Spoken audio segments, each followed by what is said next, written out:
तो स्वागत है दोस्तों आपका बेस्ट प्रिपरेशन विद अनुराग में। इसके जरिए हम आपका बीएड फर्स्ट ईयर का कोर्स जो है जिसमें शैक्षिक और तकनीक का हम शिक्षण और अधिगम अध्याय पर चर्चा कर रहे हैं, जिसमें हम शिक्षण की बहुत सारी बातों को सीखा। अगर हम आपको थोड़ा सा 5 मिनट बताना चाहें तो उसमें हमने आपको बताया था कि शिक्षण में जब हम टीचिंग की बात करते थे तो उसमें हमने बताया था कि शिक्षण आखिर होता क्या है, उसके बारे में बताया। जो हमने आपको बताया था विभिन्न कार्यों से करने से पहले हम उसके क्या जानेंगे, अर्थों को जानेंगे। उसके बाद वहीं पर एक सिद्धांत निकला था, 4 तत्वों के आधार पर शिक्षण के प्रकार निकले थे। उनमें आपको हमने 3 प्रकार निकले थे। तो उनमें हमने आपको एक तंत्र, लोकतंत्र और हस्तक्षेप रहित शासन के बारे में बताया था, जिसमें हमने आपको मोटी ए, मोटी एल, मोटी डी के बारे में बताया था। तो ये भी हमने आपको अच्छे से चर्चा कर दिया था। उसके बाद हमने आपको शिक्षण की विभिन्न परिभाषाएं बताई थी, जिसमें हमने 2 रूपों में बांटकर बताया था। एक तो हमने बताया था कि शब्दकोश के आधार पर क्या होता है, हमने उसमें बताया था कि किस तरह से हमने बताया था कि 2 पार्ट। एक तरह से हमने बोला था कि definition of psychology and psycho analytical terms होता था, और उसमें एक बात जो दूसरा था उसको हमने बताया था कि जो उसमें है ए वर्ड बुक इंसाइक्लोपीडिया, और तीसरी जो बताई थी लिटिल ऑक्सफोर्ड डिक्शनरी के अनुसार। फिर हमने आपको विभिन्न विद्वानों के अनुसार शिक्षण की परिभाषा जब बताई थी तो उसमें हमने आपको बताया था कैसे रायसंस थे, राय साहब का बेटा रायसंस हुआ था, वो हाथ में गेज लिया था तो गेज हुए थे। और फिर हमने कहा था कि जब वो स्कूल के विद्यालय में उसके शिक्षक आते हैं, यानी कि शिक्षक स्किनर और कौन थे, आपके स्मिथ थे। फिर उन्होंने एक दूसरे बच्चे को बताया, बोला जो बहुत पतला था, यानी कि थाइन था, और उससे कला दिखाने को कहा तो क्लार्क आ गए। और फिर हमने कहा कि जब कला दिखाया तो बर्तन गिर गया, बर्तन आ गया, और फिर बैन कर दिया। उसके बाद एक उस शिक्षक का बेटा एडमंड एमिडोन आता है। और फिर हमने बताया था कि बहुत श्रेष्ठ था, जो कि मॉरिसन का बेटा था तो मॉरिसन हो जाएंगे, और बहुत श्रेष्ठ था तो कुलश्रेष्ठ हो जाएंगे। और फिर वो बहुत ही ज्यादा क्या था, शिव का भक्त था तो शिव के मित्र हो जाएंगे। ये सारी चर्चा करने के बाद हमने शिक्षण की विशेषताएं जब बताई थी तो उसमें हमने बताया था एक सीखने वाला होता है जिसमें छात्र को लेकर कुछ पॉइंट हमने बताया था, एक सिखाने वाला होता है जिसमें शिक्षक को लेकर कुछ पॉइंट हमने बताया था। और फिर हमने कहा था कि इसकी जो आधारभूत बातें होती है, बेस की बात, तो वो मनोवैज्ञानिक होता है। मनोवैज्ञानिक में हमने बताया था कला भी होता है और विज्ञान भी होता है। फिर उसी को हमने जोड़कर बताया था कि यह शिक्षण भी इससे संबंधित होता है, अधिगम भी। तो यहां तक कि हमने पूरे एस्पेक्ट को चर्चा कर लिया है। जो ये हमने थोड़ी बातें बताया वहां पर हम पूरी आधे आधे घंटे वीडियो के रूप में उसको प्रस्तुत किए हैं। अगर आप वो वीडियो नहीं देखें तो जरूर उस वीडियो को देखें, आपका कॉन्सेप्ट पूरा क्लियर हो जाएगा, एकदम पानी की तरह क्लियर हो जाएगा आपका कॉन्सेप्ट, कभी नहीं भूलेंगे आप। तो आज जो हम चर्चा करेंगे वो आपका बीएड फर्स्ट ईयर वालों का शिक्षण तकनीक में अधिगम की प्रकृति का भी पूछ लेता है, या उसके तत्व पूछ लेते हैं कि अधिगम के तत्व कौन से हैं। तो आज जो हमारा होगा वो आपका होगा शिक्षण, क्योंकि अधिगम नहीं, अभी तो हम लोग शिक्षण ही तो पढ़ रहे हैं, तो शिक्षण के बारे में बात करते हैं। तो आज जो हम पढ़ेंगे वो होगा शिक्षण की प्रकृति तथा तत्व। शिक्षण की प्रकृति तथा तत्व तत्व जब इसकी बात करेंगे, शिक्षण की प्रकृति तथा तत्व, इसका क्या मतलब होता है, nature and element of teaching. यानी कि हम nature and element of teaching की जब बात करेंगे तो इसमें कुछ इंपॉर्टेंट कारक हैं, उन कारकों को हमें समझना होगा। जरा ध्यान दीजिए, हम फ्लो चार्ट बना रहे, इस फ्लो चार्ट के जरिए आपको पूरी तरह से क्लियर हो जाएगा। इसमें हम पहले किसकी बात करेंगे, इसमें हम पहले शिक्षण की बात करेंगे। शिक्षण की जब हम पूरी तरह से बात कर लेंगे फिर हम बात करेंगे आपका जिसे बोलते हैं, आइए पहले हम शिक्षण को ही आपको बता देते हैं, फिर आगे के प्रोसेस पे हम बताएंगे, एक एक करके फिर बताते जाएंगे। तो जब हम शिक्षण की बात करेंगे तो शिक्षण में हम क्या बताएंगे कि बोलेंगे कि यह एक ऐसी प्रक्रिया है, मतलब यह एक ऐसी प्रक्रिया है। अब कैसी प्रक्रिया है, जो ज्ञान प्रदान करता है, क्या करेगा, जो शिक्षण होता है एक ऐसी प्रक्रिया होती है जो ज्ञान प्रदान करता है। तो लिखेंगे ऐसी प्रक्रिया है जो क्या करेगा, जो ज्ञान प्रदान करता है, जो ज्ञान प्रदान करता है। अच्छा ठीक है, ज्ञान प्रदान कर रहा है, वो किस माध्यम के जरिए कैसे प्रदान कर रहा है, तो यह एक समझने की बात हो जाएगी कि ज्ञान किस तरह से वो प्रदान कर रहा है, जो यहाँ पे ज्ञान उसे मिल रहा है। तो एक चीज समझना, दो बातें इंपॉर्टेंट होती है ज्ञान प्रदान करने के लिए। यहाँ पर अगर वो दो बातों की अगर हम बात करें तो वो दो बातें आपके उसमें सभी प्रक्रियाएं और सभी प्रयास होते हैं। वो सभी प्रक्रियाएं और प्रयास सम्मिलित होते हैं जो क्या करते हैं, ज्ञान प्रदान करते हैं। तो लिखेंगे इसमें, अगला पॉइंट लिखेंगे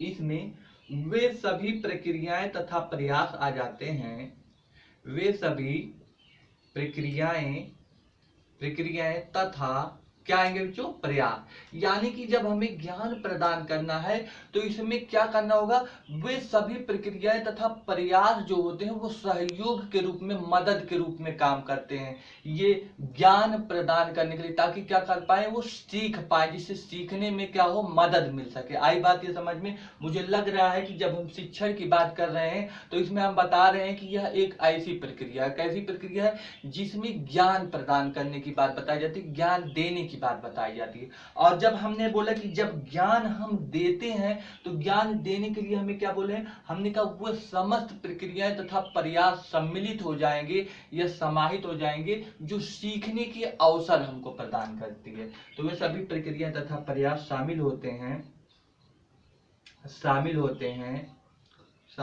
हैं जो क्या करेंगे, जो सीखने में मदद करते हैं, जो सीखने में क्या करेंगे, मदद करेंगे।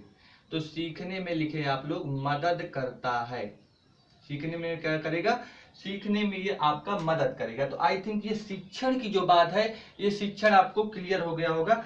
अब इसको हम मिटा देते हैं। तो ये बात क्लियर हो गया, इसको मिटाते हैं। अगला जो हमारा इंपॉर्टेंट फैक्टर है वो है कारक। अगला इंपॉर्टेंट फैक्टर क्या है, कारक। अब हम कुछ कारकों के बारे में बात कर लेते हैं और कैसे कारक, प्रभावित करने वाले कारक की हम चर्चा करेंगे। कैसे कारक, प्रभावित करने वाले कारक। तो जब हम कारक की चर्चा करेंगे तो ऐसे कौन से कारक हैं जो प्रभावित करेंगे।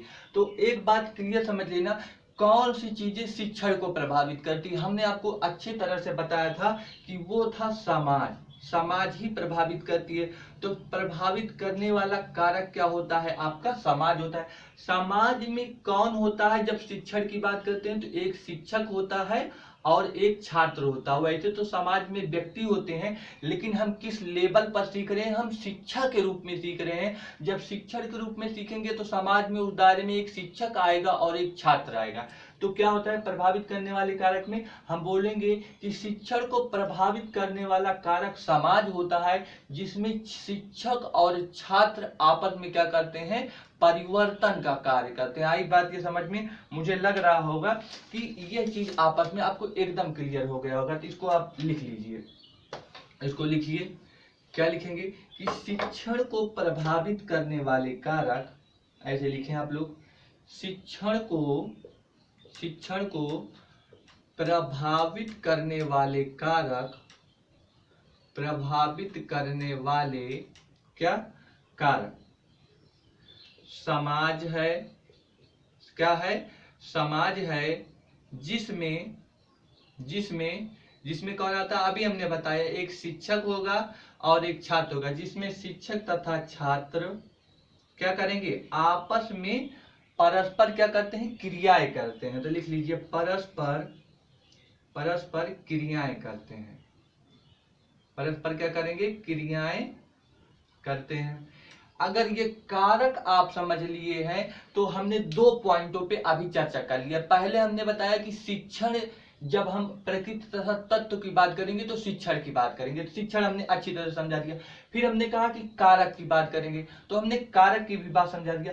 अब हम यहाँ पर मिटाते हैं इसको। अब मिटाने के बाद तीसरी बातें की चर्चा करते हैं। तो जब हम तीसरी बात की चर्चा करेंगे तो तीसरी बात में आपका आएगा मानव सभ्यता और शिक्षण की प्रक्रिया के बारे में चर्चा करेंगे। तो तीसरा पॉइंट लिखें, मानव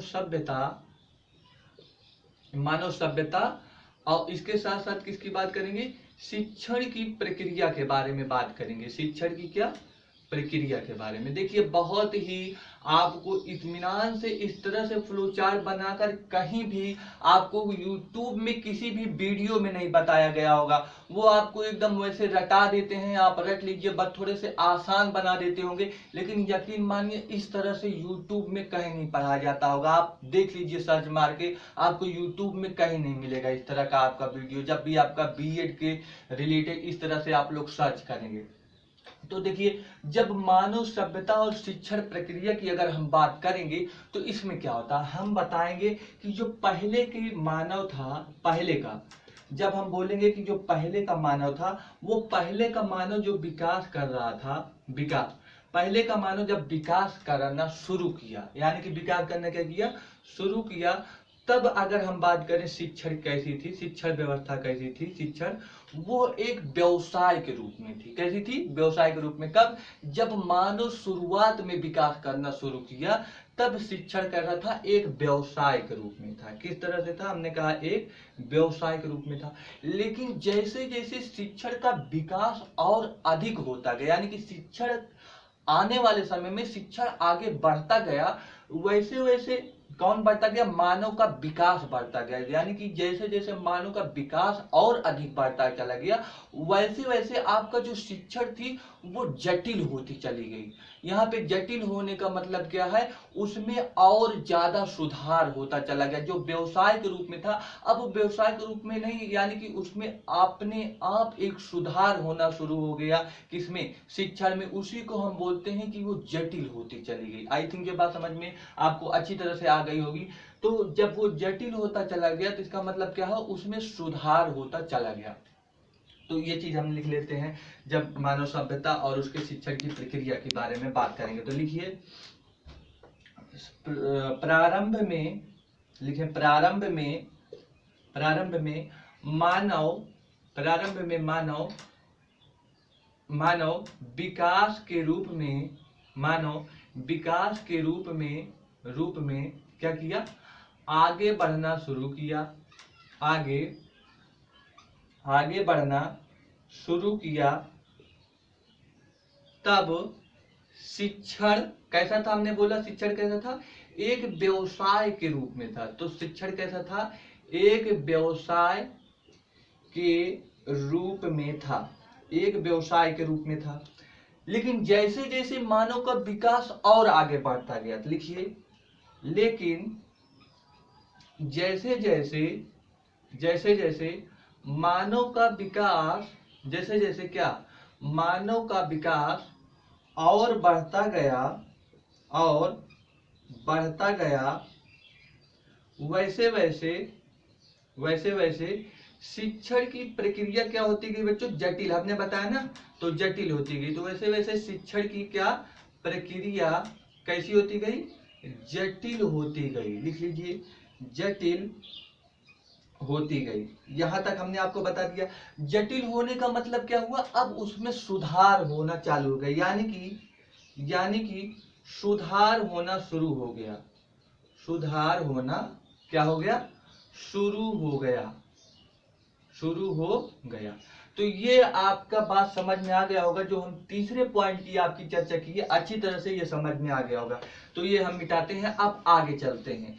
ये चीजें जो हम आपको एक फ्लो चार्ट के माध्यम से बता रहे हैं, आपको यकीन मानिए बहुत अच्छी तरह से याद हो जाएगी। जब इसके प्रकृति और तत्व की बात करेगा, आप कहीं से एक भी पॉइंट मिस नहीं करेंगे, एकदम याद होता चला जाएगा जिस तरह से हम बता रहे हैं। अगर हम चौथी बात करें यहाँ पर, तो चौथी बात में निकल कर आता है, हमें बताना होगा प्रोफेशन की, यानी कि वोकेशन की हम बात करेंगे। किसकी बात करेंगे, वोकेशन की बात करेंगे। और वोकेशन के साथ साथ हम प्रोफेशन की बात करेंगे। किसकी बात करेंगे, प्रोफेशन की। तो ये दोनों बातों को यहाँ पे चर्चा कर लेते हैं। देखिए जब सुधार होता गया, किसमें, मानव के विकास में जब सुधार हुआ, तो शिक्षण प्रक्रिया भी जटिल होती गई। ठीक है ना, लास्ट में जटिल होती गई। इसका मतलब क्या हुआ, पहले कैसे था, पहले शिक्षण वोकेशन के रूप में था, लेकिन अब जब सुधार होना शुरू हो गया, तब वो शिक्षण बदलते बदलते किस में बदल गया, प्रोफेशन के रूप में बदल गया। तो इसी बात को लिख लेते हैं, यानी कि लिखिए पॉइंट देखिए, यानी कि पहले शिक्षण यानी कि पहले शिक्षण किस रूप में हुआ करता था, वोकेशन के रूप में था। वोकेशन, वोकेशन का मतलब क्या होता है, पेशा। यानी कि शिक्षा कैसे रूप में हुआ करता था, पेशा के रूप में। वोकेशन का मतलब पेशा, यानी कि पहले का शिक्षण वोकेशन के रूप में हुआ करता था। वोकेशन के रूप में हुआ करता था। लेकिन क्या हुआ, बाद में यह किसके रूप में हो गया, प्रोफेशन के रूप में हो गया। लेकिन बाद में यह प्रोफेशन को क्या बोलते हैं, व्यवसाय। यानी कि बाद में यह प्रोफेशन के रूप में क्या हो गया, रूप में हो गया, प्रोफेशन के रूप में हो गया। तो हमने यहाँ पे वोकेशन और प्रोफेशन की बात किया और अच्छी तरह से आपको ये समझाने की कोशिश की है कि इसके सभी तत्व जो होते हैं इन्हीं फैक्टर पर निर्भर करते हैं जो हम आपको बता रहे हैं। तो ये 4 चीजें हमने आपको अच्छी तरह से बताया। अब इन 4 तत्वों के बाद अब कुछ नहीं है, हमें एक डायग्राम बनाना है।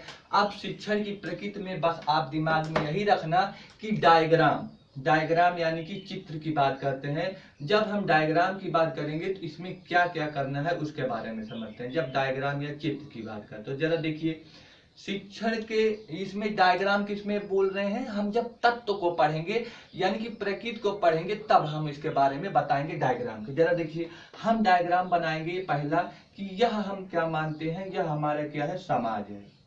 यह हमारा क्या है, समाज है। समाज के अंदर हमारा क्या होता है, हमने कहा जो समाज के अंदर होता है यह विद्यालय होता है।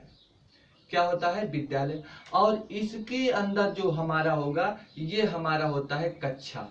क्या होता है, कक्षा होता है। और कक्षा में क्या चलता है, शिक्षण चलता है और क्या चलता है, अधिगम। कक्षा में क्या चलेगा, शिक्षण का भी कार्य चलेगा और अधिगम का कार्य चलेगा। इसका क्या मतलब, पहला चीज ये आप बता देंगे कि जो हमारा समाज होता है शिक्षण से संबंधित में, जब हमारा समाज होता है वो विद्यालय के अंतर्गत होता है और विद्यालय के अंतर्गत कक्षा होता है जिसमें क्या चलता है, शिक्षण और अधिगम की प्रक्रिया चलती रहती है। तो पहला चित्र हम ये बताएंगे किसमें, जब हम प्रकृति को बनाएंगे। तो ये चीज समझ में आ गया। देखिए बाहर का आपका ये समाज है, समाज के अंदर जब गए तो विद्यालय है, विद्यालय के जब अंदर गए तो ये वाला आपका ये जो छोटा है ये कक्षा है। कक्षा में क्या होगा, शिक्षण का कार्य चलेगा, अधिगम का कार्य चलेगा। तो पहला चीज आई थिंक ये क्लियर हो गया होगा तुम लोगों को, जो ये मैं बताना चाह रहा था। अब इसमें एक डायग्राम की और चर्चा करते हैं। डायग्राम की एक चर्चा करते हैं। एक दूसरा डायग्राम है, ये डायग्राम है आपका क्या, जिसे हम बोलते हैं शिक्षण। इसे हम पूरा क्या बोलेंगे, इसे हम बोलेंगे शिक्षण। और इसी में एक छोटा सा इस चीज जो है इसको हम बोलेंगे क्या, अनुदेशन। इसको क्या बोलेंगे, अनुदेशन। जो शिक्षण और अनुदेशन है ये तीनों से संबंधित, इन दोनों से संबंधित होता है, जिसे हम बोलते हैं अधिगम। क्या बोलेंगे, अधिगम। इसका क्या मतलब है, ये जो हमारा दूसरा चित्र है इसके बारे में हम क्या बताएंगे। इसमें हम ये बताएंगे, देखिए जो चित्र होता है उसी के माध्यम आपसे लिख भी सकते हैं। इसमें क्या बताओगे, जो शिक्षण होता है वो अनुदेशन का ही रूप है। यानी कि देखिए शिक्षण के अंतर्गत क्या है, अनुदेशन है। तो आप बोल सकते हो शिक्षण में अनुदेशन होता है, लेकिन शिक्षण और अनुदेशन में भिन्नता होती है। देखिए ये चीज जो है ये इसमें तो है लेकिन अलग अलग है इसमें। तो हम बोलेंगे शिक्षण जो होता है अनुदेशन के रूप में तो होता है, लेकिन होने के साथ साथ इसमें भिन्नता पाई जाती है। पहली बात लिख लोगे, फिर बोलोगे इन दोनों का संबंध अधिगम से होता है। यानी कि लिखोगे शिक्षण और अनुदेशन का संबंध किससे होता है, अधिगम से होता है। आई थिंक ये बात क्लियर हो गया होगा जो हम डायग्राम के जरिए आपको समझाना चाहते थे। अगर ये चीज समझ में आ गया तो ये आप अपने ही हिसाब से लिख लेना। क्या लिखोगे, शिक्षण और अनुदेशन एक ही होते हैं, लेकिन एक होने के साथ दोनों में काफी अंतर पाया जाता है। पहला पॉइंट। दूसरा पॉइंट आप लोग लिखोगे कि शिक्षण और अनुदेशन दोनों ही अधिगम से संबंधित होते हैं, यानी अधिगम के भाग होते हैं। ये 2 पॉइंट आपको क्लियर हो गया होगा। एक लास्ट का इसमें जो हमें चर्चा करना है वो एक हमारे विद्वान थे जिसे बोलते हैं ग्रीन महोदय थे। ये हमारे लेखक हैं या मनोवैज्ञानिक हैं। इन्होंने बात बताई थी 4 विशिष्ट तत्वों के बारे में बात बताई थी। किसके बारे में, 4 विशिष्ट तत्वों के बारे में बात बताई थी। जो जरा देखिए वो 4 विशिष्ट तत्व कौन है। पहला आपका है प्रशिक्षण। क्या है, प्रशिक्षण। जिसे हम बोलते हैं ट्रेनिंग, यानी कि ट्रेनिंग बोलते हैं। जब प्रशिक्षण आगे बढ़ता है, प्रशिक्षण की क्रिया चलती है, तो उसके बाद आपका आता है क्या, प्रशिक्षण के बाद आता है आपका अनुदेशन आता है। क्या आता है, अनुदेशन। अनुदेशन को बोलते हैं इंस्ट्रक्शन। क्या बोलते हैं, इंस्ट्रक्शन बोलते हैं। और इंस्ट्रक्शन जो संबंधित होता है वो इंडोक्ट्राइनेटिंग से संबंधित होता है। किससे, इंडोक्ट्राइनेटिंग। इंडोक जो है वो ये अनुदेशन जो है इंडोक्ट्राइनेटिंग से संबंधित होता है। और इंडोक्ट्राइनेटिंग का संबंध जो होता है वो आपका होता है अनुकूलन से संबंधित होता है। तो यहाँ पर लिख देते हैं, इसका संबंध किससे होता है, अनुकूलन से। अनुकूलन का मतलब होता है कंडीशनिंग। क्या होता है, कंडीशनिंग होता है। तो इसको आप समझ लीजिए कंडीशनिंग से। तो एक बात समझ लीजिए, जो हमने 4 विशिष्ट तत्वों के बारे में बात किया, वो 4 विशिष्ट तत्व ये हैं आपके।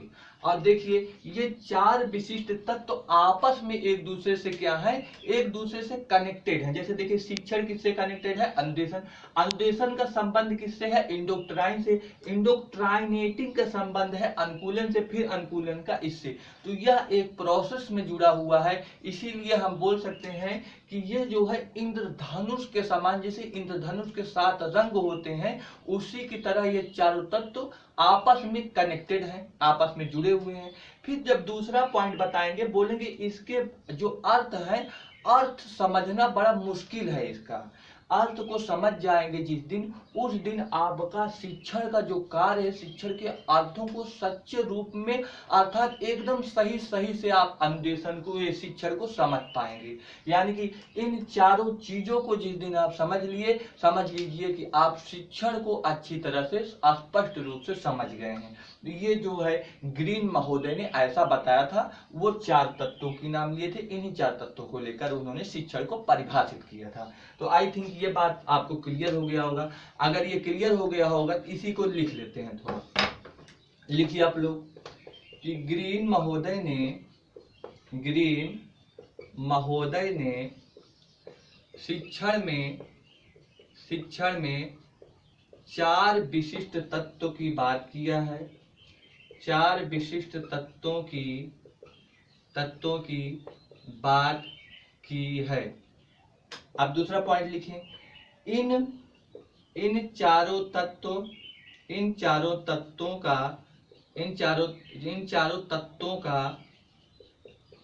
का इंद्रधनुष के रूप में संबंध बताया गया है। इंद्रधनुष के रूप में संबंध को बताया गया है तथा इनका अर्थ, तीसरा पॉइंट लिखे, तथा इनका अर्थ समझना काफी जटिल है। यदि अर्थ को समझ लिए, यदि अर्थ को क्या कर लिया, समझ लिया, तो सच्चे रूप में शिक्षण को क्या कर लिए, समझ लिया। तो सच्चे रूप में आप शिक्षण को समझ लेते हैं। तो ये हमारा था आपका क्या, हमने आपको बताया कि शिक्षण की प्रकृति तथा तत्व। जब हम शिक्षण की प्रकृति और तत्व की बात करेंगे, तो हमने आपको अच्छी तरह से बताया कि पहले हम वहां पर शिक्षण की बात करेंगे। शिक्षण में हमने अच्छे से आपको बताया। फिर हमने कहा कि कारक की बात करेंगे। कारक के बारे में जब हमने आपको पूरी तरह से समझा दिया, तो हमने कहा था कि शासन व्यवस्था की बात, शिक्षण की व्यवस्था के बारे में बात करेंगे और मानव की सभ्यता के रूप में बात करेंगे। जब ये बात कर लिया, तो हमने कहा वोकेशन और प्रोफेशन के रूप में बात करेंगे। जब ये हो गया, तो हमने 3 तरह के चित्र की बात किया। और लास्ट वाला चित्र जिसमें 4 विशिष्ट तत्व हैं, वो आपके ग्रीन महोदय ने बताया। तो ये आपके शिक्षण के प्रकृति तथा तत्व है। जब भी आपसे क्वेश्चन पूछा जाएगा, तो आप इस तरह से अगर यह वीडियो देख लेंगे, तो यकीन मानिए आपसे कभी नहीं भूलेगा। आप बेहतर से नहीं बेहतरीन परफॉर्मेंस करके एग्जाम में आएंगे। और किसी को समझाने की जिस दिन बात आएगी, उस दिन आप बहुत अच्छी तरह से बिना किसी उलझन में पड़े आप इसको बहुत अच्छे तरह से समझा देंगे। ठीक, तो मिलते हैं फिर एक अगले वीडियो के साथ। लेकिन आपसे एक बात हमें जरूर करनी है कि आप लोग वीडियो को प्लीज प्लीज शेयर और सब्सक्राइब जरूर करें, क्योंकि अगर वीडियो को कोई देखेगा नहीं तो हमारा मोटिवेशन नहीं मिलेगा हमको, और मोटिवेशन जब तक नहीं मिलता है तब तक वीडियो बनाने का मन नहीं करता है। इसीलिए आपसे कहते हैं कि आप लोग कमेंट भी करें, शेयर और सब्सक्राइब भी करें, ताकि हम आप लोगों के कमेंट पढ़ें और शेयर करने से आप लोगों के हमारा मोटिवेशन बढ़े, जिससे हम और अधिक अच्छी तरह से वीडियो को अपना बनाएं। ठीक है ना, तो मिलते हैं अगले वीडियो के साथ। तब तक आप लोग पढ़ते रहिए, इंजॉय करते रहिए और खूब इंजॉय करते हुए सब चीजों को समझते रहिए। ठीक है, बाय बाय।